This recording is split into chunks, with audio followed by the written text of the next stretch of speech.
Considering the generational diversity of my audience, I think it's appropriate and advantageous of me to explain the chosen adjective I use today as the topic for today's teaching: capping. And depending on what side of town you live on, many of you may think cap is this. It's something that you place on your head to keep it warm because it's cold outside. Maybe you're from Roebuck. You may think cap is this. You were born in the 60s or the 70s. And all of my seasoned saints remember when your drink came in a glass bottle and you had to break into it just to get something to drink. Or maybe you from Inslee.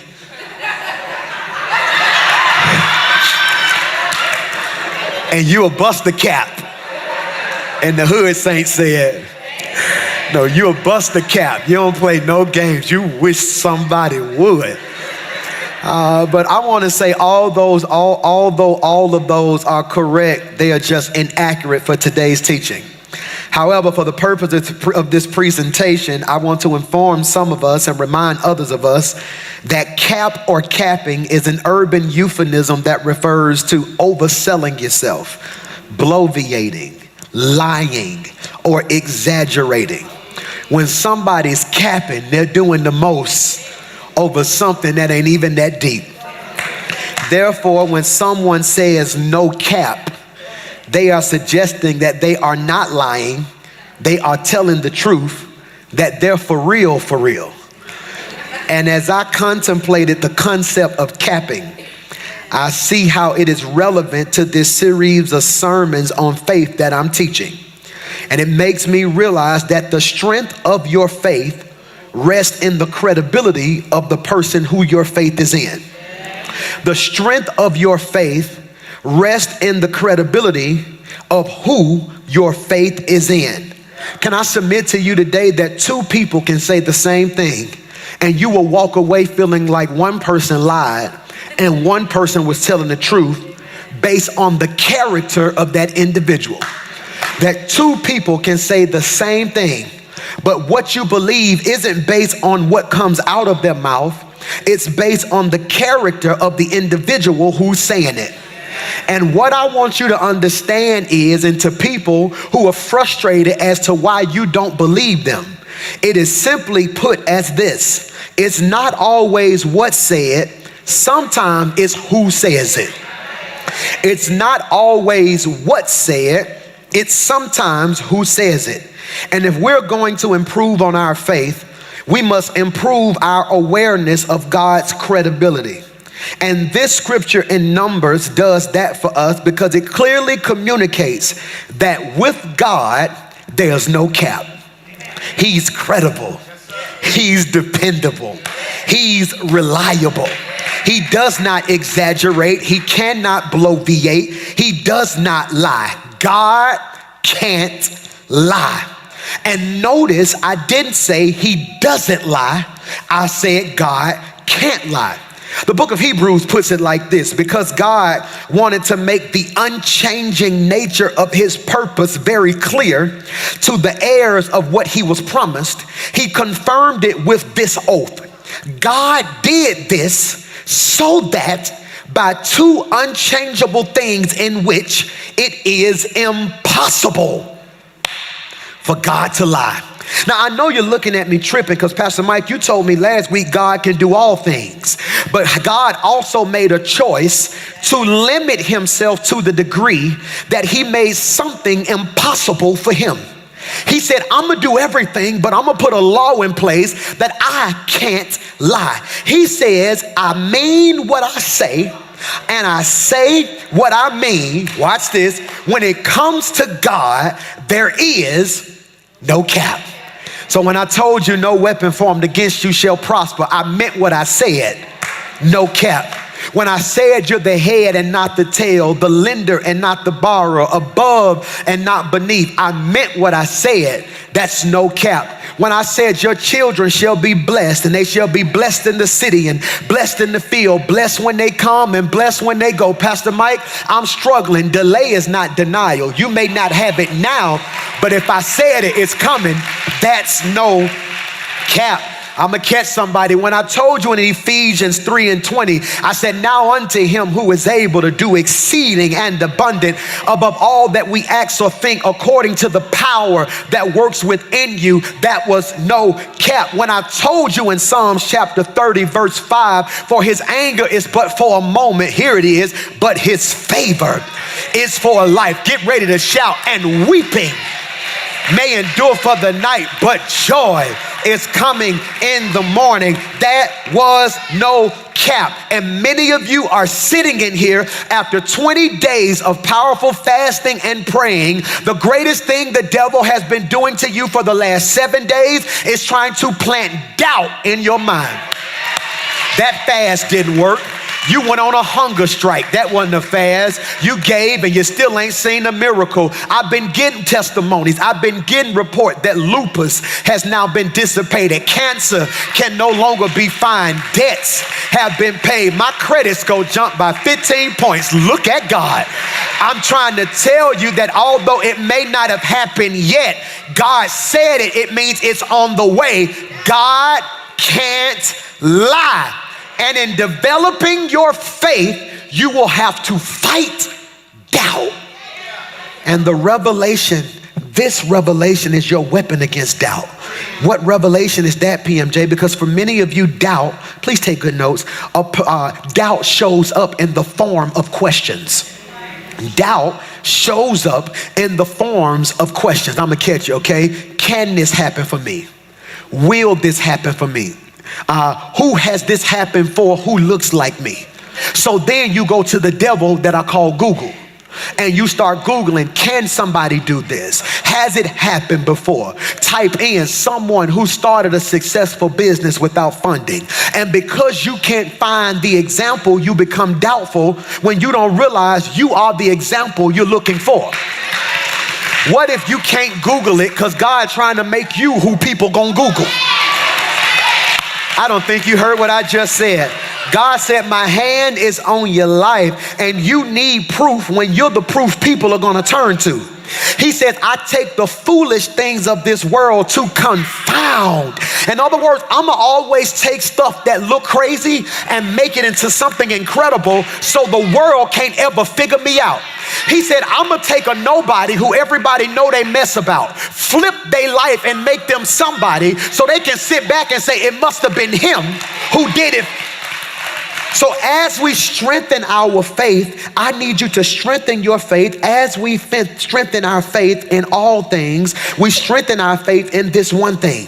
As you strengthen your faith in all things, I need you to strengthen your faith in this one thing. In other words, if you're having trouble believing God for what God can do, I need you to believe what he can't do. If you're having trouble believing what God can do, I want you to just fall and believe what God can't do. And the one thing he can't do is lie. And the problem many of you are going to have to wrestle with as you leave here today is not, is God lying? The question you're going to have to answer is, did God really say what you're standing on? Because if you're not careful, you can want something so bad you make it look like God said it. No amens. You can want something so bad to make it look like, it will feel like God said it, when in actuality you're fighting between his word and your will. You're fighting between his word and your will. If I tell my boys, hey, we're going to eat dinner tonight, then we get home and it's mashed potatoes and chicken, and then they look at me and say, Dad, but you said we're going to Chick-fil-A. No, I didn't. I said we're eating dinner. You wanted Chick-fil-A. So although I said dinner, you heard your want, not my word. And many of you are frustrated with God right now because, Pastor Mike, you're sitting here telling me God can't lie when in reality he's told me stuff that he hasn't done. My pushback to you today is, did he really say it, or is that something you just really wanted? I don't think you heard what I just said. Did he really say it, or is it something you really want? And I want you to understand that contextually, this is what's happening at this part of the story in Numbers. God's people were progressing to a place called Canaan. Canaan represents God's preferred future for Israel. Canaan represents God's preferred future for Israel. God can't lie. He told Israel, I'm taking you to the promised land, yet they're in bondage. But delay is not denial. They're in the wilderness. And you remember this as you matriculated through Sunday School 101, that the wilderness is the season of their life where they have to pray for food. You remember they were in the wilderness and they were hungry. They prayed and food fell from where? The sky. He made food, manna fall from heaven. The wilderness, I pray you can catch what I'm teaching today, represents the season of their life where they had to pray for food. Canaan, when they get there, food is present. Wilderness, I had to pray for it, then wait. Canaan, it's there when I get there. This is for 7 of you. God said, I am shifting you from a season where you had to pray for it to a season where you're thanking him that you got it. You missed what I just said. Make that make sense, Pastor Mike. God says, because of your faithfulness, one season where you had to pray that he would do it, I'm going to bless you in such a way in this next season, you're going to have so much of it. All you're going to have to do is stop and say, God, I don't know who that's for. That your season for praying for finances is coming to an end. You finna get to a season where you're going to be finding money and clothes that you ain't wore in months. That God said, I am shifting you from praise to thanksgiving. This is critical because praise, I told you 4 weeks ago, praise is faith talking. That whenever I want to show God what my faith is, I just praise him. Why? Because I don't need evidence in order to thank God for it. Praise is praising God with no evidence. Why? I can shout even though I don't see it because I'm shouting not based off of what I see. I'm shouting based off of who said it.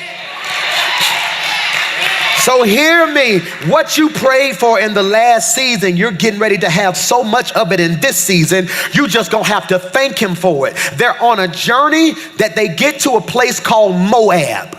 Now watch me when I say this, they're headed to Moab. I need you to catch this now. They are headed to Moab. They come out of Egypt, and I want to read this to you. On their journey, they get to a place called Moab, and there is a leader there named Balak. Remember that name. What's his name? Balak, who is intimidated by their progress. He had no issue with their exodus out of Egypt, but becomes intimidated by their advancement because now he feels like they are encroaching on his territory. He didn't have a problem with them progressing. He just had a problem with them progressing so far.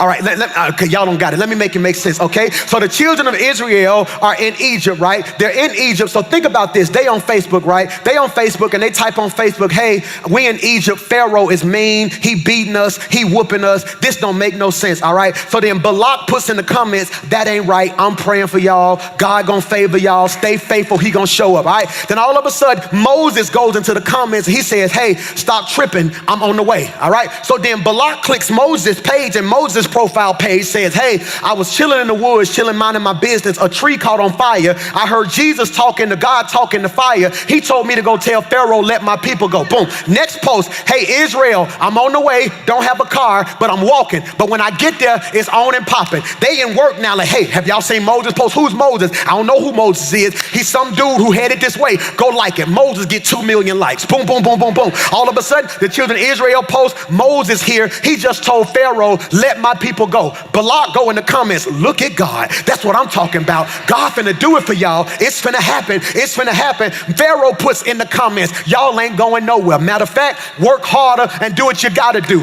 Then Moses posts another post, hey, get ready. I'm finna perform a miracle. The sea turned to blood. All the animals start dying. People start losing their mind. They say, I told y'all to let me go. Pharaoh puts in the comments again, I said what I said. I ain't letting y'all go. Balak goes up under that. Y'all just stay faithful, man. If God did it for me, he can do it for you. He put a heart up under it. Then all of a sudden, Moses put another post. Hey, everybody who see this post, go put some blood on your doorpost because death coming. And whatever house don't have death, gonna kiss death. Then after that, the children of Israel put OMG, death. Just pass over me. Somebody else posted, you ain't gonna believe this. Mama was sick and I thought she was finna die, but because I had blood on me. So then another person typed, what can wash away my sins? Nothing but. And then another person from Inslee put, hey y'all, I got a public service announcement. What's the public service announcement? The blood still hurts. Yeah.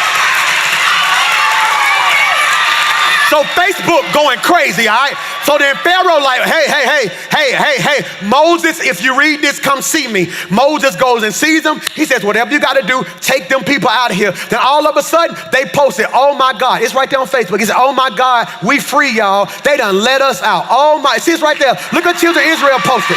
They posted, we leave in Egypt. Pharaoh, let us go. Moses is a bad boy. Moses put, we out of here. Balak, the king of Moab. See how he spelled the king of Moab. Oh, this is fire. And I'm telling you, so he's doing that. Then they posted another post, right? And the next post was real colder than that one. What did the next post say? The next post said, watch this. It said, oh my God, I can't believe it. We're walking through. Hey y'all, we at the Red Sea. We don't know what we gonna do. Moab, look what Balak put. I can't believe this. Because they're at the Red Sea and they're like, we don't know what we gonna do. One person put mountains to the left of us, mountains to the right of us. It's a Red Sea in front of us. Then Moses was like, hey, I tell you what, I'm gonna just stretch out my rod. So then they start posting more stuff. You ain't gonna believe what God just did. Look at this. Y'all ain't gonna believe this. The Red Sea parted and Pharaoh, y'all sleep on me today. Y'all missed it. One person went to Instagram and they took a selfie. You see that water behind me? That used to be on the ground, now it's at my back. Another person posted a selfie with a shark. You see this shark? He want to eat me, but he can't reach me. Why? Because God is protecting. Okay, let me pause for a minute. If God ain't never brought you through some stuff, you can sit there and be quiet. But if God been protecting you, you ought to jump up, sit down, and shout, he kept me.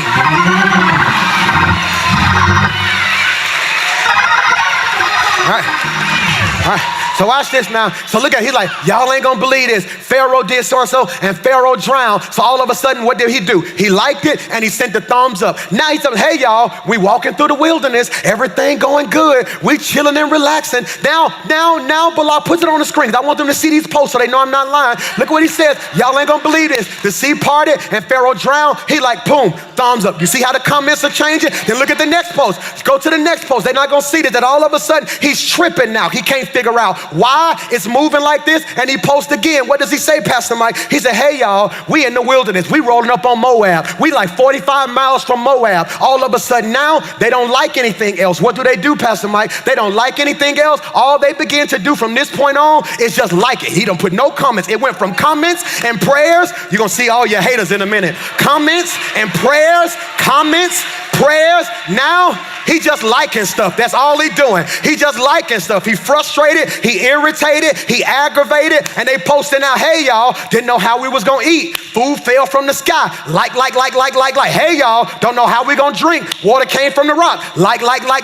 Hey y'all, then one of his homeboys posted, hey, I was out walking, minding my business, ran into the children of Israel. They almost in Moab. Moab says, hold on. Moab stops liking posts. He stops commenting at this point. All he does now is watch the page. That's kind of what it looked like. They texting each other because you know how messy people do. They don't like it. They don't comment. They just screenshot and shoot it to you. You miss it. So all of a sudden, and y'all gonna catch this in a minute, they posted, we almost at Moab. And look what he posted. Are you serious? Because he didn't mind them coming out. See, he didn't mind them when they were in bondage. He celebrated them. He didn't mind them when he thought the Red Sea was going to stop them. He prayed for them. Because people don't have a problem with you coming out. They got a problem with you coming up. I don't know who I'm preaching to in here. And I came to make an announcement. If you like me down, you're going to be sick in the next season. Because this ain't my season to come out. This is my season to come. Look at somebody and say, I'm coming up. He is operating in fear. He is operating in fear. Balak's attitude reveals he's living a life driven by fear. And faith should not be a response to crisis. Faith should not just be a response to crisis. Many of you only use your faith when stuff finna go crazy. When you apply for a job you don't think you're gonna get, now you want faith. When it's time to pay a bill and you ain't got the money, now you want faith. When somebody break your heart and you need to bounce back, now you want faith. When the Bible clearly says that the talented tent maker from Tarsus, Paul, titillates us with tough theology found in the book of Romans, he says the just shall live by faith, which means you ought to wake up in faith. Go in your kids' room and say, by faith, they're going to be up when I get there. By faith, they ain't going to fire me this week. I should live by faith. And when you live by faith, Balak is living by fear. Okay, here it is. Put your seatbelt on. And fear produces a scarcity mindset. Fear produces a scarcity mindset. Pastor Mike, what's a scarcity mindset? A scarcity mindset means is when you assume that more for them means less for you. A scarcity mindset is when you assume that more for them means less for you. Balak had no idea that God doesn't have to ruin someone else's life just to bless your life. And people in your life got it twisted because they actually think if God bless you, it's going to impact what God's doing for them. When they don't realize God is God enough to bless everybody at the same time. Look at your neighbor and say, neighbor, be grateful you sit next to me. It ain't a hating bone in my body. If God bless you before he bless me, I'ma shout for you. Because what he doing for you ain't got nothing to do with what he doing for me. What he giving you ain't got nothing to do with what he doing for me. This is a public service announcement to every hater, to every fake friend, to every family member. You ain't got to be mad because God blessing me. The same God that blessed me can bless you too. No cap. Touch somebody and shout, he preaching to me. Balak was tripping. Balak was tripping. Balak was tripping. Why was he tripping, PMJ? He's tripping because Balak thought if they came, it was going to hate on what he was doing. Balak had no idea. If he would have just let that alone, God could have blessed all of them at the same time. And I got to get you delivered from people with a scarcity mindset. And I want to say this. You ain't going to say amen. It's cool in the game. I got to say this, and I pray it blesses your life. You have to break some of these unhealthy soul ties that are in your life. Look at me. I'm not talking about sexual soul ties, because that's the only type of soul tie we ever talk about in church is who you slept with and your ex and a soul tie. No, there are people in your life who the only connection y'all have is y'all dysfunction. So because both of us whores, we get along good. Because both of us lie, we get along good. Because all of us broke, we get along good. Because don't none of us go to church, we get along good. But the moment you get a man, see, a dysfunctional scarcity mindset individual don't mind you getting a man, just don't act like a wife. They don't mind you getting some money, but just don't stop giving it to me. They will take you to the club, but won't come to church with you. Because I didn't mind you going to church, but I didn't think you was going to actually change. If you like me down, I don't need you in my life. Give me some people who want to see me.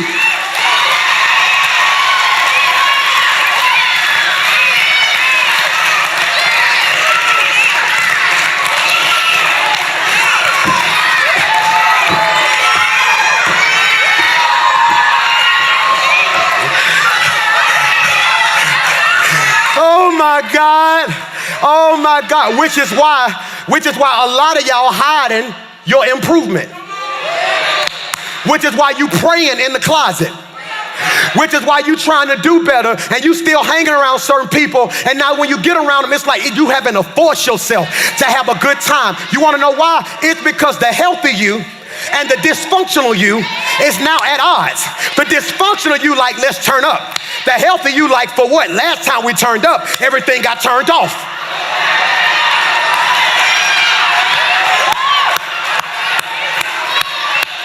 A scarcity mindset makes you believe That there aren't enough jobs, so you're gonna hate on anybody who get one. That there aren't enough spouses, so instead of being happy for people who get what they need, you hate on. I don't know why. I don't even know how they did. You know half the stuff they did. A scarcity mindset will have you making yourself believe that a scarcity, what's the danger of a scarcity mindset? It makes enemies out of people who could be allies. Balak had no idea. Think about this. If there are multiple millions of the children of Israel coming his way, and he befriends them, that means he inherits millions of people who can help his fields, help his land, and protect his city.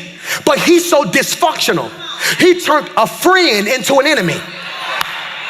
I'm gonna say this, you ain't gonna say amen, and it's cool in the game, but a scarcity mindset will have you mad at folk who don't even know you exist. See, this making sense to a couple of y'all. It be having folk in competition with you, and you didn't even realize y'all were competing. Preach, PMJ. I'ma free you. When you get to work this week, they gonna walk up to you and say, when I first saw you, I didn't even like you, and I ain't wanna have nothing to do with you. But now that I know you, you're gonna look back at them and say, I didn't do nothing to you. That was that scarcity mindset that my pastor told me about Sunday, because you looked at me and thought I was in competition with you. Let me make myself clear. I don't even wanna be here. I'm here because I got bills to pay. And when I'm done paying them bills, God gonna give me my own stuff. Touch somebody and shout, you better get free from that.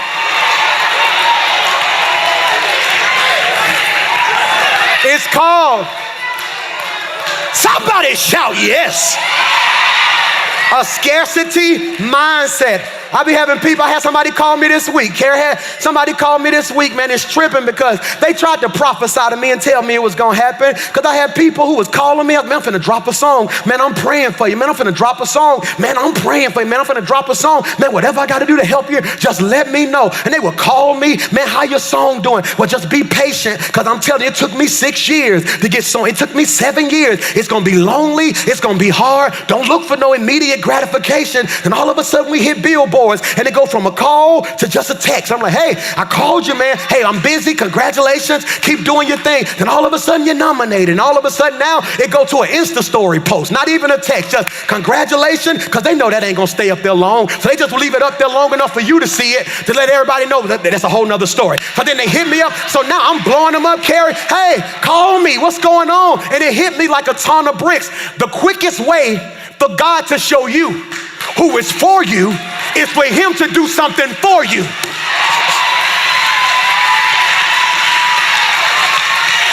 Because I don't need you to text me, I'm praying for you when I'm down. I need you to be with me saying, when I win. I don't know who I'm preaching to in here, but a scarcity mindset will have you jealous of people. It produces an attitude that is easily intimidated by others. A scarcity mindset will have you walking around thinking people after you. A scarcity mindset will have you walking around feeling like you're inadequate. A scarcity mindset will have you on Instagram looking at other people's blessings, now trying to get you to rush what God is trying to develop. I'm talking heavy if you receive that, which is why many of you need to log off. You busy looking at somebody's chapter 10 when you're just in chapter 2, when you don't know what that chapter 3 through 9 look like. I'm preaching to somebody in here. A scarcity mindset realizes that jealousy is in me. It produces an attitude that is easily intimidated by others. Faith, and I need you to catch this now, a scarcity mindset says there isn't enough. And even if that was true, it doesn't mean there isn't enough for you. And I came to make an announcement. Am I doing all right today? I came to make an announcement. Your haters aren't mad at you. They're really mad at God. They just take it out on you. I'm gonna say that again. Your haters aren't mad at you. They're really mad at God. They just take it out on you. See, they don't know how to process the fact that they've been doing what they've been doing as long as they've been doing it. Then here you come out of nowhere when they don't realize you're out of nowhere ain't even out of nowhere, because they weren't with you on the backside of the mountain. They weren't with you when you had to cry yourself to sleep. They weren't with you when you made certain things happen that people still don't realize what you had to sacrifice to make happen. God says, fear. Fear has a scarcity mindset, but faith, I may preach today, has a surplus mindset, okay? A surplus mindset. What does a surplus mindset mean, PMJ? God will find a way to get to you what needs to get to you.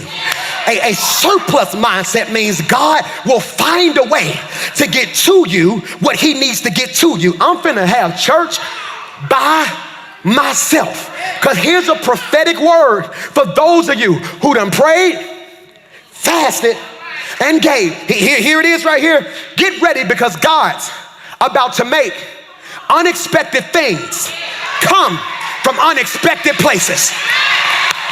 Y'all didn't hear me. Y'all didn't hear me. God's about, I feel my help coming now. God, that's my mumble mode from this. I feel something now. God's about to make unexpected things come from some unexpected. Pastor Mike, that sound good, but ain't no biblical text to back that up. Come here, Moses. Moses' whole life is indicative of water. You don't believe me? Moses, they finna kill all the kids. This is what I'm gonna do. Put your baby in a basket. They put the baby in a basket or an ark. That's a whole nother sermon. Put him in the water. He floats down the river. Pharaoh's daughter sees this basket in the river. She pulls him out of water, sees it's a baby. She says, I'm gonna name you Moses because Moses means drawn from water. He rescues the children of Israel. They get to the Red Sea, which is a body of water. Now they're in the wilderness and everybody thirsty. God says, I'm gonna give you, but all I need you to do is strike. I object.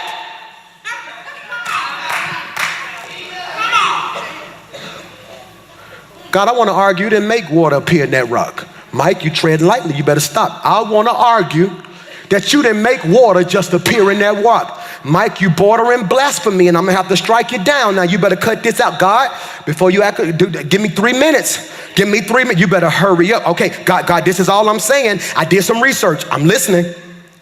And I found out that water can exist in gas, liquid, or solid form in the pores of a rock.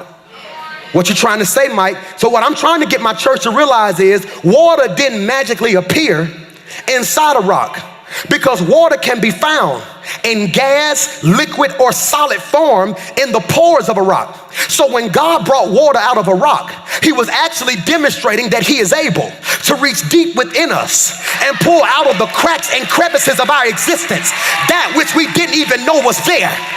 He said, Mike, you are absolutely correct. I didn't just make water appear. It was a little water at the top and a little gas at the bottom, but I'm God enough to pull it all together and pull it out of you. I don't know who's gonna catch this, but for everybody, God can't lie. He called me the head and not the tail, but I'm living like the tail. Get ready, because he's about to pull it.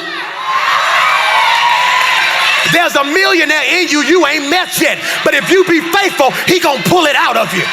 It's a husband in you if you pray for him and stop cussing him out and watch God.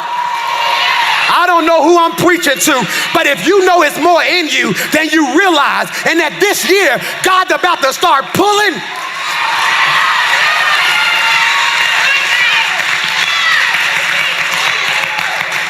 I ain't even know you could do all that. I know. You couldn't see it because you didn't have the power.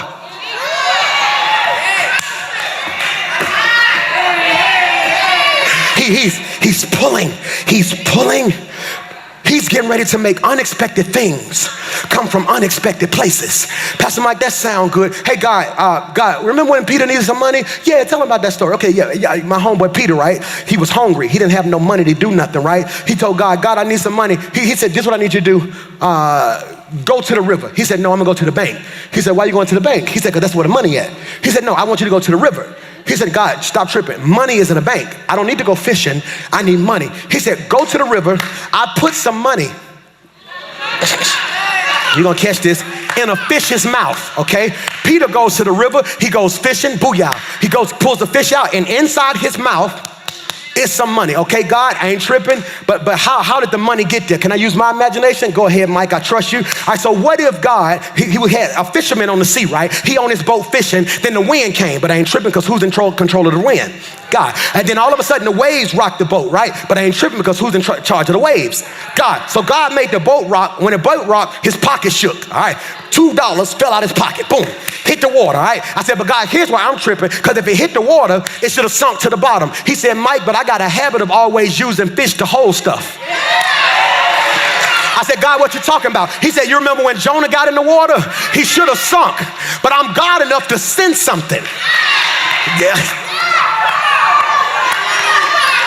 Okay, so he said, Mike, I said, God, I'm tripping. He said, what I did was I had the fish hold the money, but the money should have told the fish stomach up. He said, yeah, but I had to show him that I'm a God of double. 2020, double, 2020, God, 2020, 2020, double. God, what do you mean? He said, because most people so busy shouting that it was money in the mouth of the fish, they don't realize he got the money and a meal.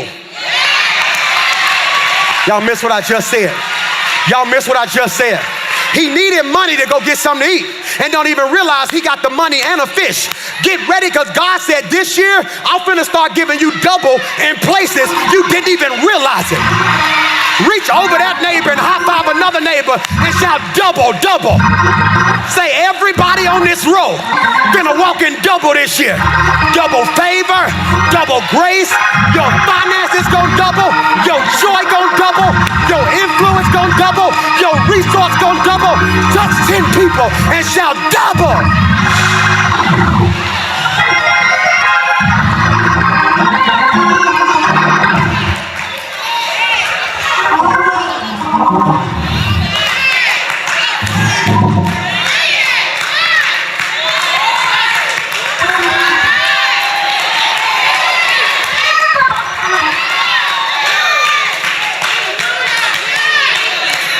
That's why you got to be careful who in your circle this year. Because stuff going to happen for you and your response going to make them think you ungrateful. Because something going to happen for you. Man, I just got a car. They're going to be like, man, that's good. And like, yeah, it's cool. What you mean? That couldn't be it. Like, what you mean it couldn't be it? Because God is not a man. He can't lie. And I know he told me this year was going to be double for me. So what are you talking about? You better be grateful you got a car. No, you be grateful you got a car. This going to be the year I get the car at the price I want. This year, I'm gonna get the job, the benefits, and the bonus. No, this year, I'm not just getting a girl. I'm getting a wife who loving, faithful, loyal, paid, and bad. You missed what I just said. I want double. You ain't got to shout, but every person, God did not let you go through all the stuff that you've been through for no reason. If this is your double season, you ought to jump up and shout double, double, double. Double, double, double, double, double. Hey, yeah.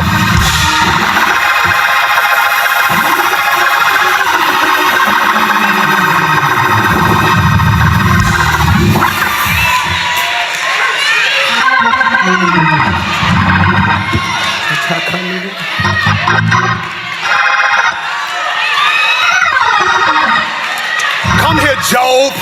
Come here, Job, who lost everything, and the Bible says in the end he got. I want to prophesy that whatever you lost, since you were faithful in your losing season, he gonna give you double in your winning season. Let everything.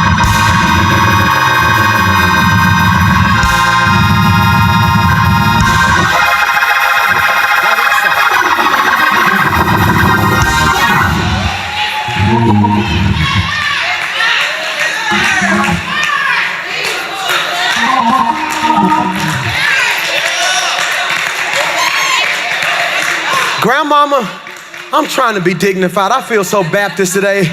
I'm a holler today. I feel it. Grandmama was trying to let you know double was coming. She was trying to give you the formula for double. She was like, no, you can't hold nothing back from God. You got to put it in his hands. She's like, Mama, I'm not going to do that. Then Grandmama said this and that. I put it because he can't fix what you won't release. He gonna fix your finances and your family. And Balak tripping, right? Balak tripping. He tripping. Balak, Playboy, he tripping. Balak tripping. Oh my God, they finna come get me. They finna come get me. Do me a favor, go get Balaam. Say Balaam. Balaam is a prophet. He says, go get Balaam. Hey, Balaam, come here. Do me a favor. Go curse them. Balaam like, I'm not going to curse these folks. These folks ain't did nothing to me. Balaam, hey, do what I said do. Balaam didn't want to do it, but after a while, he gave in. Balaam gets on his donkey, right? He gets on his donkey. He starts riding his donkey, right? All of a sudden, the donkey stops and backs up, okay? He hits the donkey. Gow. He goes forward and he backs up, okay? He hits the donkey again. Bow. He goes forward and it backs up. Then the donkey just falls out. And immediately the third time, the Bible says, the angel of the Lord asked him, why have you beaten your donkey 3 times? I have come here to oppose you. Listen clearly, because the path you are on is reckless. Leave that scripture on the screen. I need you to catch this. Here's a word for some of you who feel like God is helping you, and you think just because you ain't catching hell, God is blessing what you're doing. God didn't say he was wrong. He said he was reckless. You touching something you ain't asked me for permission for. Now look at this next verse, and I want to say this to you. Just because you are advancing doesn't mean you're progressing. Just because you're moving don't mean you're progressing. Go back to the scripture. I want them to see this now. I want them to see this. Look what he says. I oppose you because of your reckless one before me. Look at the next verse. I need you to catch this now. Next verse. The donkey saw me and turned away from me. Watch this now. The donkey saw me and turned away from me these 3 times. If it had not turned away, I would have killed you and spared it. I don't think y'all hear what I'm talking about. Balak, whose heart is in fear, influences a prophet to go curse the children of Israel. He gets on his donkey, all right? Gets on his donkey, boom, beats the donkey 3 times. Donkey passes out. Our angel says, hey boy, you better stop. Had this donkey not stopped, I would have killed you. And everybody can't shout about this, but sometimes big blessings show up as big roadblocks. All right, I got to separate the real from the fake. Everybody can't shout over this, but it's real in here because I want to discuss you. So Balak tells Balaam, go talk to him. I want you to go curse him. Balaam gets on his donkey. 3 times he beats the donkey. Donkey pass out. Angel appears as a roadblock and says, hey, you better stop what you're doing because you're reckless. And if the donkey had not stopped, I would have killed you and spared it. I need you to catch this now because anybody can shout for the times God made a way. I've grown to a point where I can thank God for the times he got in the way. Michael, I can thank God. I dare you to praise God for the person you wanted, but you couldn't get your hands on. See, you don't even know how to shout. Because truth be told, they was finna get all that work, but you couldn't get your hands on them. Then you found out they drove somebody else crazy, and you can sit back and say, God, I thank him for the accident you weren't in. Thank him for the night you was finna go out, but you fell asleep. Then you got a phone call. They was in the club shooting. I don't just shout that he made a way. I can thank God that he got in the way.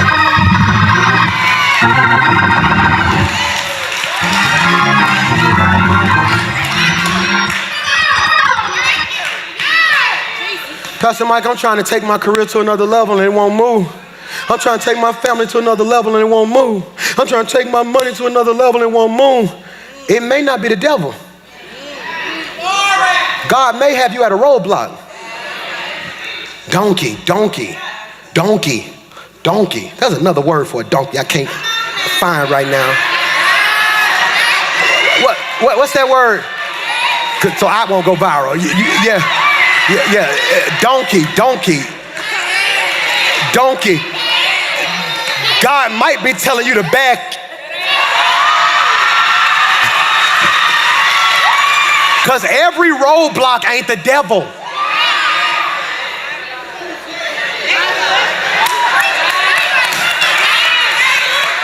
Y'all see how much I've matured?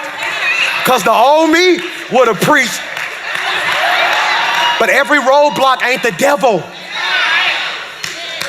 James, I tell you, it was a record deal I wanted to sign so bad. I wanted to do it. I'm so glad God closed that door. For years, I have been calling different record labels, trying to get on. I'm glad God closed that door. Because what I wanted wasn't what I needed. Am I preaching to anybody? I want to go ahead and prophesy. Because I don't know who you are, and God's telling me to touch and agree with you, but you may sit there in fear because it's about 5 of y'all who are still living in regret to some stuff that didn't happen. And God told me to send a release to your life this year that had it happened, it probably would have killed you. Yeah, had you got that dream job with the immaturity state you was in, you would have lost God and everything else. But God says, my ways are not your ways and mine. He says, watch this. He says, sometimes he's blocking us from something that would kill us. He tells Balaam, Balak says, he's walking in fear. Balak says, come here.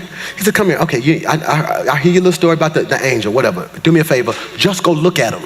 If you go look at them and go spy on them, you will see they nasty, they liars, they having sex, they living wild, they ain't even grateful. And Balaam goes and looks. Here it is. But just because we see the same thing doesn't mean we gonna feel the same way. I don't think y'all hear me. Sometimes you gotta thank God for the blessing of your own decision. Did you catch what I just said? I told my pastor from Tuscaloosa, Hollis, and I'm so proud of what he's doing. But during the 7 days of fast, and I heard the Holy Spirit tell me, there are certain people I don't think you ever gave a legit decision to. Yeah, it's certain people who are gonna do stuff for me because they love me. That if I look at them and say, hey, will you do so-and-so, even if they don't want to do it, they just gonna do it because I wanna make pastor mad. And I couldn't really feel in my heart, I gave him a legit shot to do what he wanted to do.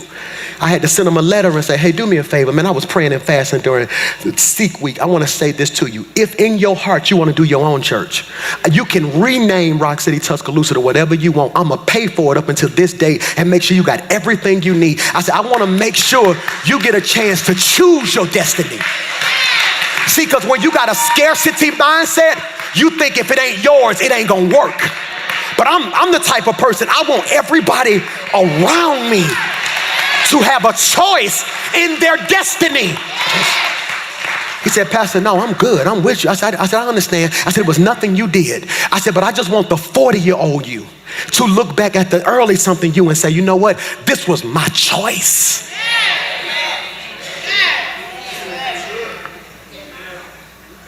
Be careful of people who try to make you see what they see. No, see, some of y'all loyal and don't even realize your loyalty getting you hurt. You don't like people, and them people ain't even did nothing to you.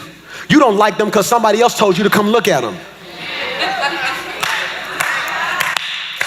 And God does not need permission from anybody to fulfill his promise for you. Look at me, look at me, look at me. I gotta go. Look at this, look at this, look at this, look at this, look at this, look at this. Balak says, do me a favor. I said go curse him. Go curse him. Balaam comes back. Now I can get to all that was my introduction. This is my message. Go to Numbers chapter 19. Go to Numbers, first slide. He says, what you want me to do? He said, go curse him. He said, for what? Go curse him. He says, God is not a man. He can't lie. He is not human, so he does not change his mind. Has he ever spoken and failed to act? Has he ever promised and not carried it through? Listen, I received the command to bless. Watch this. God has blessed, and I cannot reverse it. And Balak like, no, you tripping. Go curse him. He said, even if I wanted to. Can I free you real quickly? You so busy worrying about what people saying, when regardless of what they say, they can't reverse what God said about you. I had somebody inbox me this week. They said, man, I've been hating on you for 8 years. He said, every time you do something, I can't stand it. He said, I just came to this conclusion. God must like you. And I responded back. I said, what do you mean? He was like, man, we have done everything we possibly could to destroy you. And every time we turn around, and I said, it ain't me. Look at me. Because the same thing on my life, on your life. The difference between you and I is that I believe God can't lie. And God, look at me. I got to sing home. is about to give you something I want you to write. Please listen to your pastor. Something I want you to write. Something I want you to type if you have your phone, called divine vengeance. Help me, Holy. Divine vengeance. Pastor Mike, what is this? Divine vengeance means God won't always hurt somebody who's done bad to you. Let me pause right there for a minute. All right, because there are times, this is why people better be careful who they put their mouth on. Look at your pastor. Don't put you, it's gonna be stuff you hear about people that ain't your place to speak on that. Because you don't know what God promised them. Did you catch that, James? You don't know what God promised them. See, because there are certain instances where God will hurt you for touching his prophet. God will hurt. See, this is why certain people who did you wrong, it look like wrong. Y'all laugh on Color Purple when she look at him and say, until you do right by me. What happened after that? That farm went down because she had a promise on her life. Why do you think at the end of the movie, he went and took every dime he had and went and gave her, not her sister, her promise? The whole movie was about a sister who had a love and a passion. As she's walking away, they're communicating through covenant. He gave her her promise. And when he got her promise, what happened in the end? The whole farm. His children didn't amount to anything. His cattle died. His farm died because he put his hands on somebody God made a promise to. So there are times when God will hurt people. You better hear me when I say this. You better hear me when I say this. Hear me when I say this. Be careful who you put your mouth on. I heard that ain't your place. Well, how they doing? That ain't your place. People call me all the time. Pastor Mike, you heard about? No, God bless you, I'll call you back. I don't know if God got his hand on them or not. And to speak against who God got his hand on is to speak against God. What you're really saying is God picked wrong. Y'all miss what I said. So divine vengeance is not something bad happening to those, isn't always something bad happening to those that have done bad to us. This is gonna tear the church up. It's something good happening to us in spite of them, and God keeping them around long enough to watch it.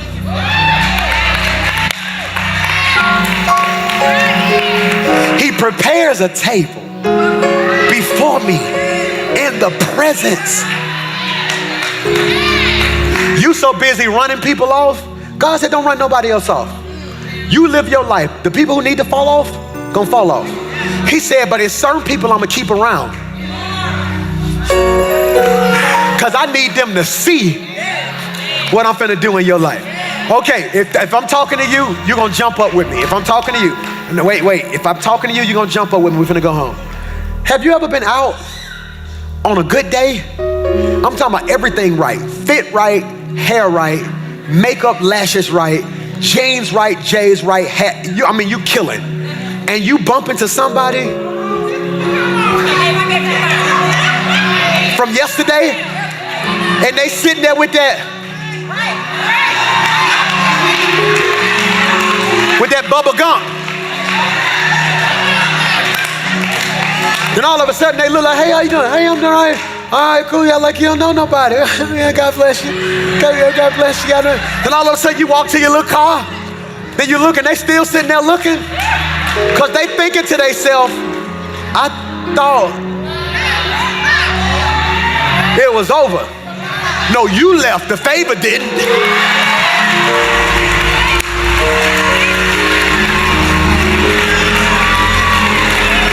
When you leave here today, I want you to take the best picture you can take and just put over it divine vengeance.